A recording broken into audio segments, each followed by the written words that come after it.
And we're back for some talking hockey. In the Canadian Division, the way our podcast is structured time-wise is kind of convenient because we've gotten to watch a couple of series, 2 and 3 gamers, play out. So the last episode, we were talking about parity in the division. I was ready to fully take that back, but then the Sens beat the Habs, so I'm not quite sure.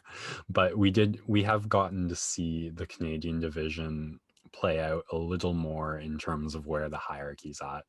So starting off, the Montreal Canadiens absolutely ran right over the Vancouver Canucks in their 2-game series. Neither game was close, 3-4 goal margins in both, I believe. The Canucks we'll talk about this more at the end when we go over the Leafs game against them, but they've got some skill there, but they don't have the depth. They've got some goaltending, but the forwards just aren't getting back and making the plays defensively. The defensemen are leaving too much space on the ice, and teams with offense are just running right over them, and it's going to be a huge challenge for them to stay as contenders in this division as the season goes on, because I'm not really sure what adjustments they can make. I just don't think they're deep enough to have the success I thought they'd have, and kind of starting to get exposed over this stretch of games. The Habs just running over them. They need more out of their goaltending. One, Demko and Holtby have been less than mediocre, and their defense right now looks like a revolving door. Like even last night I was watching the Leafs game, but it just looks like guys can get where they want on their defense, whether that's beating them outside or beating them in battles in front of the net. I think the Canucks really need to get more out of their defense on the defensive side of the puck. I know it's obvious, but they've got a lot of guys who like to jump up, and they need to focus a little bit more on their back end.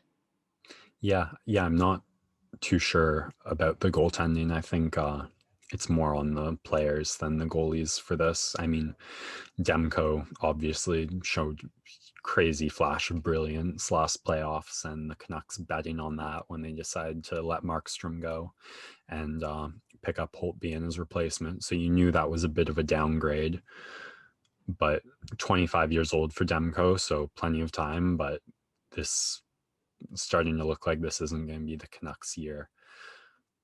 More on that in a second, but continuing with league parity, or less parity, the Oilers similarly steamroll the Sens with McDavid just putting a nice gap in between him and the rest of the league for that Art Ross trophy. Oh my God. Not a lot to say, but again, I'm going to continue to say the Oilers are going to win or lose this season on the backs of McDavid and Draisaitl. And when you put them against the less than stellar defenses, that's going to be more than enough for them to light it up, especially, I think, coming off that tough series for them against the Leafs where they picked up 2 of 6 points. So McDavid just continuing to be the best player in the world. Then the most interesting series of the week was the Flames versus the Jets, where the Jets have picked up 5 out of 6 of the points they could. The Flames picking up 2 with a shootout win the first night and then back-to-back losses following. And both games were close, but the Jets just getting ahead on the goal scoring and the Flames not quite able to keep up. I should have looked up the total goals. I know they only had 1 last night. The goal scoring woes of the Flames continuing, though. Just Gaudreau was the one consistent thing they had going for them. I think he was on a 6-7 game point streak that got snapped. I mean, obviously going up against Connor Hellebuck, tough challenge. So a bit of momentum shifting, I feel like, for the Jets. I mean, if losing Laine and not having Dubois on the ice right now, you've got to think is their lowest moment of the season, and they're only going to get better when Dubois is able to step in and join that system. So surging Jets past the Flames is kind of the storyline take I have over that series. Yeah, the Flames had 7 goals in those 3 games. The Jets had 10. It wasn't a huge margin, but the Flames uh, are right now have scored as many goals as the Ottawa Senators. 1 less game, but like both of those teams sit at 27, and then the next closest team is the Jets with 39 goals in 11 games. So the Flames' goal scoring woes are truly the story. They still sit far behind the pack in terms of goals per game. And while we're talking about the Flames, Sam Bennet, former 4th overall pick back in 2014, asking out, which may or may not have contributed to him being a healthy scratch for this one. I mean, I don't know what you do if you're the Flames with that, because trades are tough right now. I'm sure you don't really want to give anyone to anyone in your division. And I mean, you look at the Canucks and Toffoli, and I mean, that wasn't a trade, it was a free agency move, but you're really scared of a situation like that coming back to bite you, even though I think Bennett would fit in great on the Canucks or the Sens right now. But then if you want to trade to an American team, you've got to wait 14 days for whatever you're going to get back in return. Unless you're getting picks. Sorry? Unless you're getting picks. Yeah, but I think if you're the Flames, you're a win now team. I don't know if picks are really the way you want to go. And even though I feel like they have I'm happy to bank on that top 6 if I'm the Flames. You've got plenty of talent there, and Gaudreau, Monahan, Cook, great back deep core led by Giordano and Hannafin, great goaltending. So I think the Flames GM have to sit long and hard and figure out like what do we need to make this team click. Maybe it's another like in their prime veteran, like 28 30-year-old type player who's maybe best days are over but can still bring a lot, the way the Stars brought Pavelski onto their team, like a second line center who can anchor it. I can't, no one really comes to mind, but I mean, Bennett didn't quite meet expectations. Having a pretty cold season with 1 assist so far, so I don't know how much value you can even get for him. But tough position for the Flames. I think this is a really great team, and I think, like I said, all the pieces are there, but it's certainly not clicking for them yet. All right, now we can talk about the Leafs Canucks.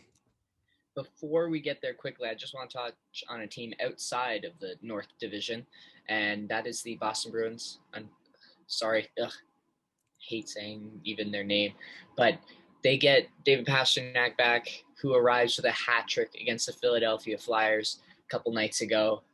That line is finally back together. The line of death that just continues to just kill other teams somehow, with Bergeron, Marchand, and Pastrnak, and that's a scary sight for the East Division, as they will start to make their way and mow down teams there. They even these Bruins team, man, just continues to win. That's why I couldn't pick against them. They've played 1 less game than the Flyers and Capitals, but sit atop the East Division. And they only just got their leading goal scorer back. Yeah, it's pretty unbelievable. A goal differential of +11, which is far and away the best in the division. Just really impressive stuff from them as they continue to just wade their way through the wreckage of the regular season relatively unscathed. So yeah, reserved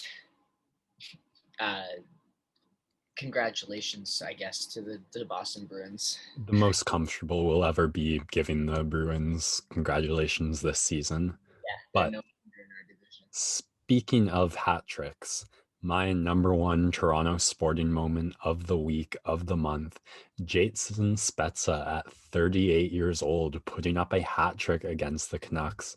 Man, does that feel good to say. My girlfriend is an Ottawa Senators fan.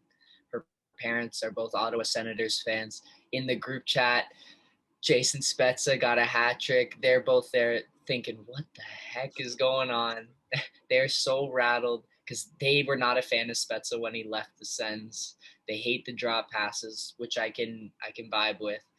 But just so fun to rub that in their face because he's sitting there on the fourth line. Only one of the goals was a power play goal. One of them came from one of the sauciest passes I've ever seen from Nick Patan. Like that, it was like 2 feet off the ice and landed right on his stick for a tap in. Yeah, great game from Spezza.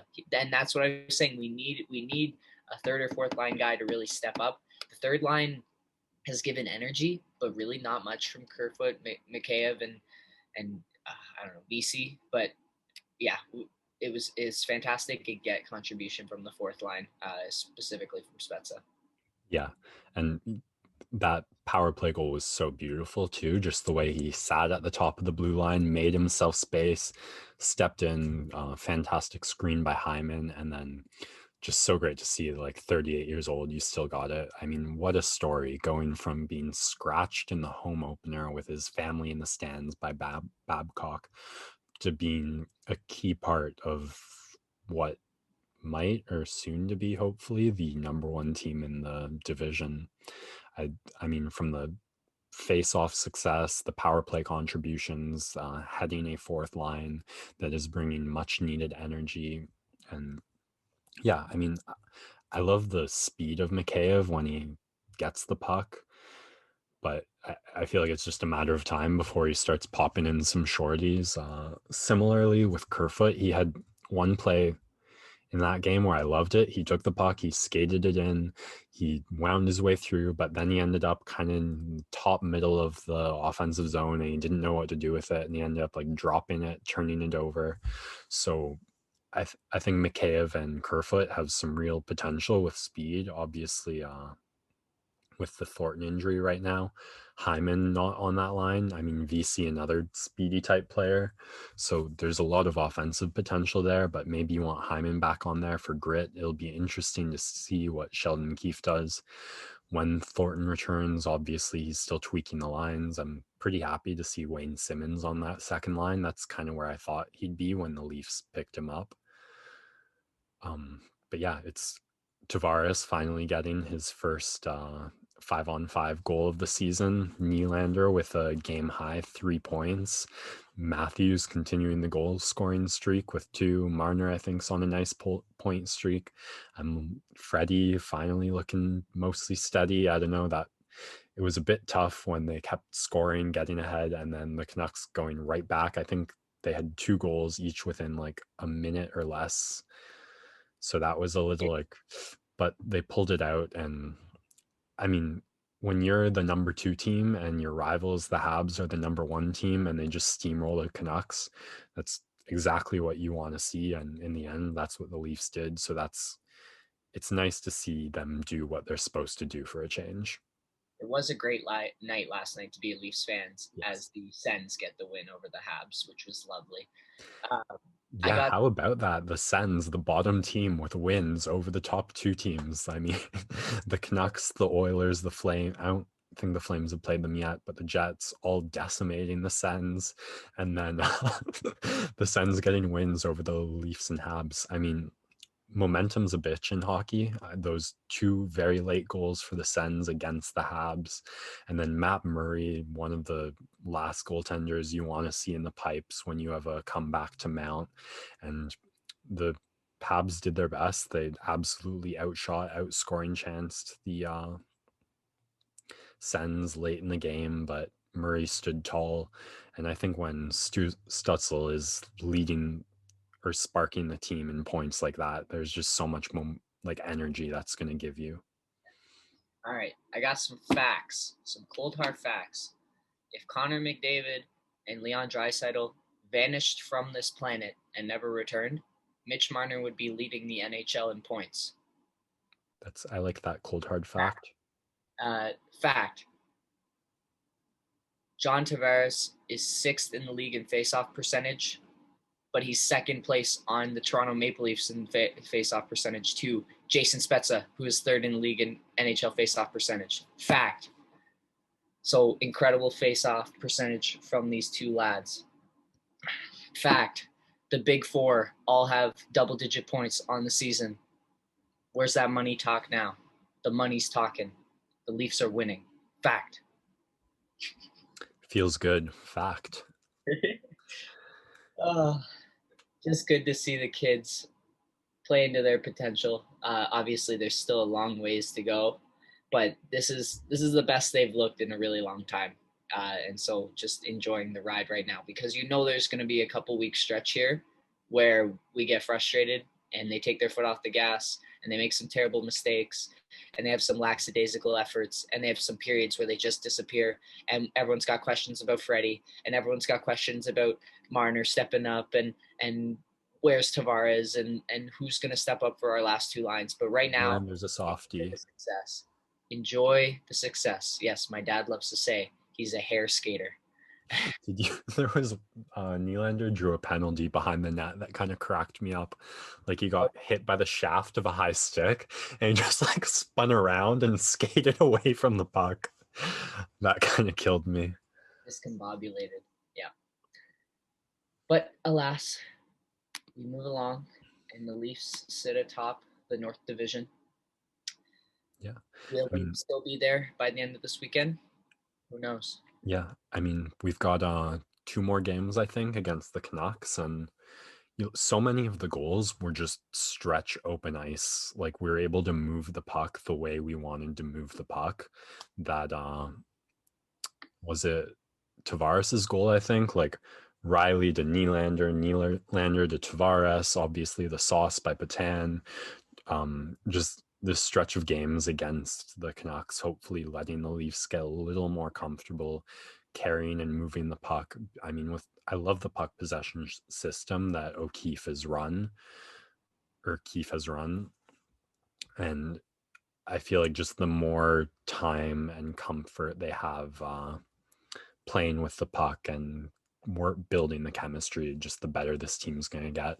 So I love the series against the Canucks for a chance to develop and grow that a little more and have that confidence right at its peak as we go up against the Habs, but more on that Monday.